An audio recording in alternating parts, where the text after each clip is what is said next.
First पे जो preposition है हमारा ना, पहला जो टॉपिक है प्रपोजिशन। प्रपोजिशन एक स्टेटमेंट है जो कुछ डिक्लेयर करती है, यानी किसी चीज के बारे में हमें बताती है, और उसकी ये प्रॉपर्टी होती है कि वो या तो ट्रू होती है या फॉल्स होती है।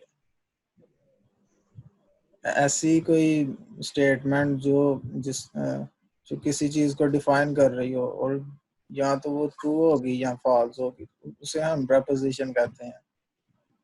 मसलन ये नीचे एग्जांपल्स लिखी हुई हैं कि वाशिंगटन डीसी जो है वो कैपिटल है यूनाइटेड स्टेट ऑफ अमेरिका का। ये एक स्टेटमेंट है जो कुछ हमें बता रही है, और ये ट्रू हो सकती है या फॉल्स हो सकती है। सेकंड पे कैपिटल कह रहा है कि Toronto is the capital of Canada. Third पे ये मैथमेटिकल स्टेटमेंट है 1+1 इज इक्वल टू 2, और फोर्थ पे 2+2 इज इक्वल टू 4। इनमें से जो 1 और 3 है ये तो ट्रू है, लेकिन 2 और 4, ये 4 तो हमें पता है ना, 2+2 इज इक्वल टू 4, 3 नहीं। और कनाडा का कैपिटल कोई और होगा इसके टोरंटो के अलावा। ये एग्जांपल्स हैं प्रपोजिशंस की। Consider the following sentences. What time is it, read this carefully. अब हमने इनमें से चेक करना है इनमें से प्रपोजिशन कौन सी है और कौन सी स्टेटमेंट प्रपोजिशन नहीं है। तो देखें ये पहला सेंटेंस है what time is it, time क्या हुआ है। तो ये स्टेटमेंट हमें कुछ बता नहीं रही, ये तो उल्टा हमसे पूछ रही है कि टाइम क्या हुआ है। तो ये प्रपोजिशन नहीं। प्रपोजिशन की पहली जो प्रॉपर्टी थी वो कि ये ऐसी स्टेटमेंट हो जो हमें कुछ चीज बता रही हो, हमें कोई चीज डिफाइन कर रही हो।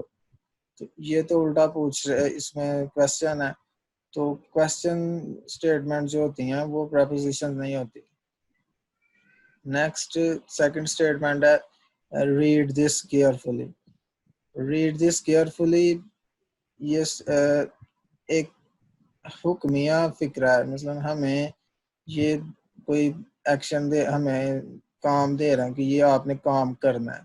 तो इसमें भी वही बात, ये हमें कुछ ये डिफाइन नहीं कर रही कोई चीज ना, हमें कोई किसी चीज के बारे में बता नहीं रही। ये तो हमें कह रहे हैं कि आप रीड करें, केयरफुली रीड करें, हमारे लिए कोई हुक्म है ये जो, मसलन ये कोई स्टेटमेंट नहीं जो हमें कुछ बता रही है। तो फर्स्ट और टू ये दोनों स्टेटमेंट्स जो है ये प्रपोजिशन नहीं है। थर्ड पे है x+1 इज इक्वल टू 2, ये मैथमेटिकल स्टेटमेंट है, मतलब x में +1 इज इक्वल टू 2। तो ये प्रपोजिशन ये हमें कुछ बता रही है कि आप x से एक वेरिएबल है उसमें 1 प्लस करें तो जो आंसर है इज इक्वल टू 2 आए। ये प्रपोजिशन है। और सेकंड प्रॉपर्टी ये ट्रू हो सकती है या फॉल्स हो सकती है। ऐसा नहीं हो सकता कि ये एक ही वक्त पर ट्रू और फॉल्स भी हो। कुछ x की वैल्यूज, अगर हम x की वैल्यू 1 रखें तो ये ट्रू है स्टेटमेंट, और अगर 1 के अलावा बाकी जितनी भी वैल्यूज रखेंगी तो फिर ये स्टेटमेंट फॉल्स है। तो इसमें दोनों कंडीशंस अप्लाई हो रही हैं प्रपोजिशन की। फर्स्ट ये कुछ डिफाइन कर रही है स्टेटमेंट, सेकंड ये आइदर ट्रू है या फॉल्स है। इसी तरह जो फोर्थ वाली इक्वेशन है ये भी मैथमेटिकल इक्वेशन है, और ये भी एक प्रपोजिशन है। इसमें भी हमें बताया जा रहा है कि आप कोई भी आर्बिट्ररी 3 वेरिएबल्स लें और 2 को प्लस करें तो सम जो है वो एक तीसरा वेरिएबल हो उसके इक्वल है। इसमें भी कुछ नंबर्स होंगे जिनको प्लस करेंगे, और अगर हम x की जगह 1 रखें, y की जगह 1 रखें और z को 2 कर दें तो फिर ये स्टेटमेंट ट्रू है। और कुछ वैल्यूज पर ये स्टेटमेंट x y z की कुछ वैल्यूज पर ये स्टेटमेंट फॉल्स होगी। और ऐसा नहीं होगा कि ये एक सेट ऑफ वैल्यूज है, 3 वैल्यूज का सेट है, तो उसी पर ये ट्रू भी और फॉल्स भी हो एट अ टाइम, ये दोनों हो। तो ऐसा तो कोई स्टेटमेंट होगी नहीं। थर्ड और फोर्थ ये दोनों हमारे पास प्रपोजिशन है, और फर्स्ट और टू ये दोनों प्रपोजिशन नहीं है। और प्रपोजिशन को डिनोट करने के लिए हम जैसे यहाँ पे x वेरिएबल है, हम वेरिएबल्स डिफाइन करते हैं मैथमेटिकल इक्वेशंस को सॉल्व करने के लिए। इसी तरह हम प्रपोजिशन को भी डिनोट करने के लिए वेरिएबल कोई नेम दे देते हैं, उसे कैपिटल लेटर दे देते हैं या स्मॉल लेटर। हम उसे जिस वेरिएबल से हम इस स्टेटमेंट को रिप्रेजेंट करते हैं वो प्रपोजिशनल वेरिएबल कहलाता है या स्टेटमेंट वेरिएबल्स। प्रपोजिशनल वेरिएबल्स हैं पी क्यू आर एस, ये स्मॉल लेटर्स हैं। इससे हम किसी स्टेटमेंट को पी का नाम दे देते हैं, किसी को क्यू और एस, इस तरह हम इनसे डिनोट कर देते हैं। Truth value of preposition is true. अगर प्रपोजिशन ट्रू है तो उसकी ऐसी वैल्यू जिस पे वो प्रपोजिशन ट्रू है तो उसे हम ट्रूथ वैल्यू कहेंगे, उसे टी से डिनोट करेंगे।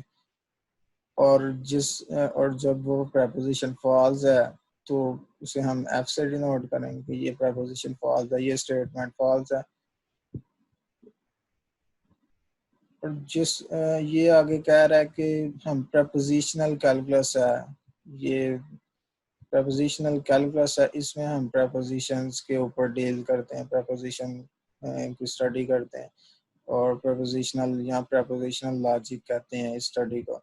जैसे हम कैलकुलस में डेरिवेटिव और इंटीग्रेशन करते हैं, चेंज ऑफ वेरिएबल पर स्टडी करते हैं, इसी तरह इस पर हम प्रपोजिशन का जो एरिया उसे हम प्रपोजिशनल कैलकुलस या प्रपोजिशनल लॉजिक कहते हैं।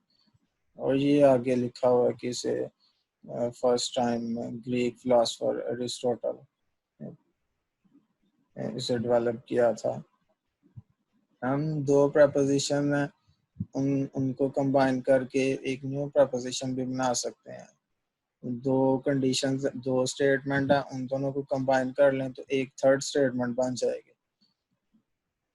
इससे हम कहते हैं compound preposition. Many mathematical statements are constructed by combining one or more preposition. Math की बहुत सी स्टेटमेंट्स हैं जिन्हें हम कंबाइन करके एक न्यू स्टेटमेंट बना लेते हैं। तो इसी तरह वो अगर हम दो प्रपोजिशंस को कंबाइन कर लें तो वो कंपाउंड प्रपोजिशन कहलाएगी। जो थर्ड जो स्टेटमेंट जो प्रपोजिशन होगी तो वो कंपाउंड प्रपोजिशन होगी। ये डेफिनेशन है कि नेगेटिव ऑफ प्रपोजिशन। अगर लेट करें कि पी कोई भी एक प्रपोजिशन है, कोई भी स्टेटमेंट है, तो नेगेटिव ऑफ पी यानी कि पी का नेगेटिव उसे हम डिनोट करेंगे, ये सिंबल है नेगेटिव का, उसे पी के पीछे लिख देंगे या हम उसके ऊपर बार लगा देंगे पी के ऊपर। तो वो स्टेटमेंट होगी कि अगर पी कह रहा है कि पी कुछ डिफाइन कर रहा है, उसकी नेगेटिव होगी उसका उल्टा हो जाएगा। अगर पी कह रहा है कि जो है वाशिंगटन डीसी यूएसए में है, तो उसकी नेगेटिव होगी कि वो वाशिंगटन डीसी यूएस में नहीं है, यानी कि हम नॉट लगा देंगे माइनस। अगर वो ट्रू होगी तो उसकी नेगेशन फॉल्स होगी, और अगर वो फॉल्स होगी प्रपोजिशन तो उसकी नेगेशन ट्रू होगी। नेक्स्ट ये एग्जांपल है ये नेगेटिव ऑफ प्रपोजिशन की। तो find the negation of preposition. ये एक प्रपोजिशन है माइकल्स पीसी रन्स लिनक्स, कि माइकल का कंप्यूटर जो है वो लिनक्स ऑपरेटिंग सिस्टम यूज करता है। इसकी नेगेशन क्या होगी? It is not the case that. ये हम सेंटेंस यूज कर लेंगे अगर नॉट द केस लगाना, तो it is not the case that, यानी कि इसका मतलब है कि माइकल का पीसी जो है वो लिनक्स ऑपरेटिंग सिस्टम नहीं चला रहा, वो विंडोज चला रहा है या और कोई ऑपरेटिंग सिस्टम पर चल रहा है। ये तो ये इसकी नेगेशन हो जाएगी। या more simple English language, Michael's PC does not run Linux, यानी कि सेंटेंस का जो नेगेटिव सेंटेंस है वो बना दें आप तो वो उसकी नेगेशन हो जाएगी। Example number 4, find the negation of the preposition. ये स्मार्टफोन की कंपनी है, नहीं ये किसी का नाम है लेकिन बड़ा टफ सा नाम है।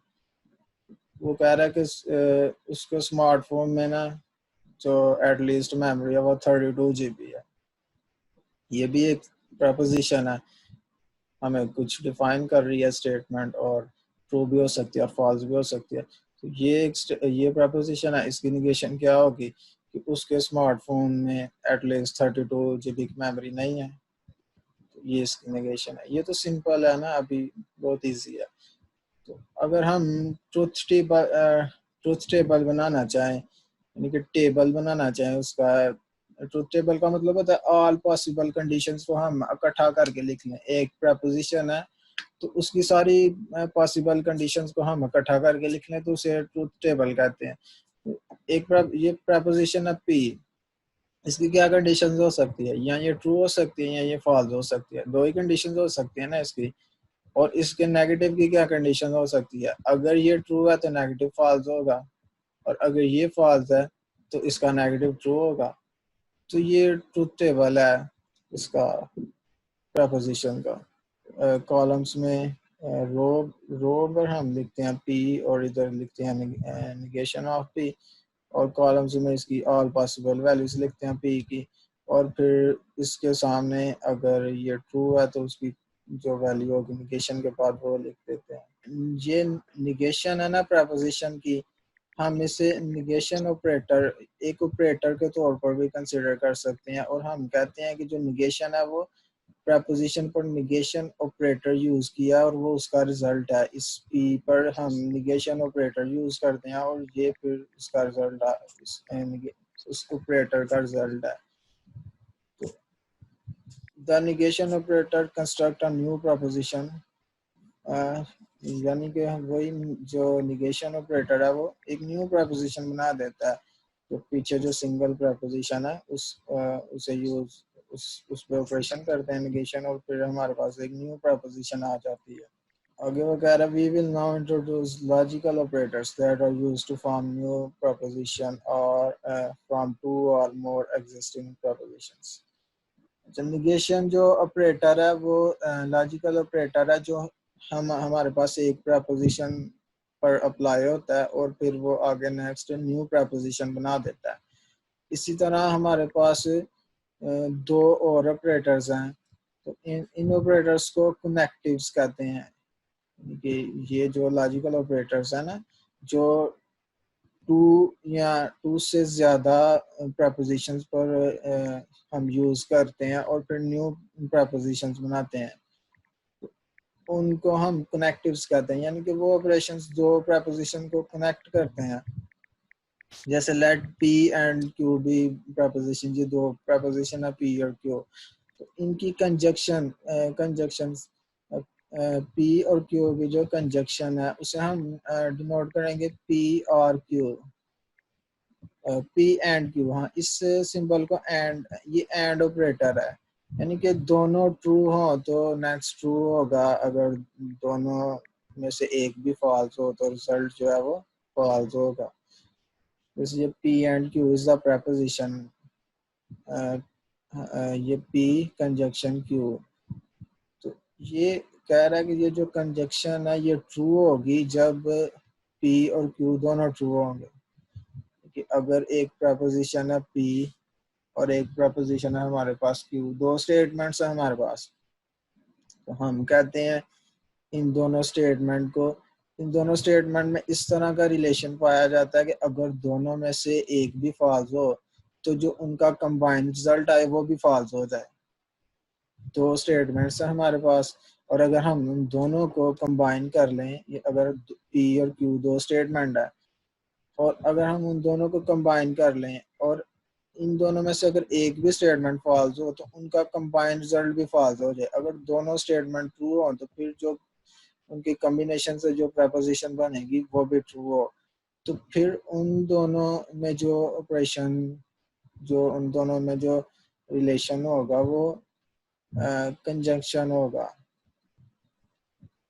P and Q R true, दोनों ट्रू होंगे तो ट्रू, अगर एक भी फॉल्स होगा तो अदरवाइज फॉल्स होगा उनका आंसर।